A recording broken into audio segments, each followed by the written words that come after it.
ভারত ও বাংলাদেশের মধ্যকার মতবিরোধ শান্তিপূর্ণভাবে সমাধানের আহ্বান জানিয়েছে যুক্তরাষ্ট্র। ভারতের ত্রিপুরা রাজ্যের আগরতলায় বাংলাদেশের সহকারী হাই কমিশনে হামলা ও ভাঙচুরের প্রসঙ্গে এই আহ্বান জানায় দেশটির পররাষ্ট্র মন্ত্রণালয়। 4 দশক ধরে আপনার ফাইন্যান্সিয়াল পার্টনার আইডিএলসি।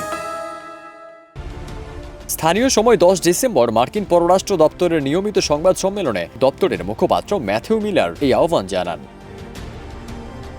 ব্রিফিংয়ে এক সাংবাদিক প্রশ্ন করেন, ভারতের পররাষ্ট্র সচিব বাংলাদেশ সফর করেছেন। সম্প্রতি ভারত ও বাংলাদেশ উভয়ই ভারতের অভ্যন্তরে বাংলাদেশের একটি কূটনৈতিক মিশনে সহিংস হামলার বিষয়ে উদ্বেগ প্রকাশ করেছে। এ বিষয়ে বাংলাদেশ নিয়ে ক্রমবর্ধমান আক্রমণাত্মক বক্তব্য সম্পর্কে জানতে চাইলে জবাবে মার্কিন পররাষ্ট্র দপ্তরের মুখপাত্র বলেন, উভয় পক্ষ তাদের মতবিরোধ শান্তিপূর্ণভাবে সমাধান করবে, এমনটাই আমরা দেখতে চাই।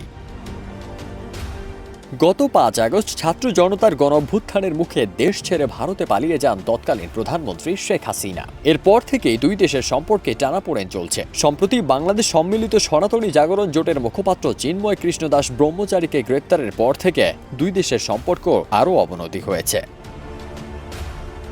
ফারদিন সানি, দেশ রূপান্তর।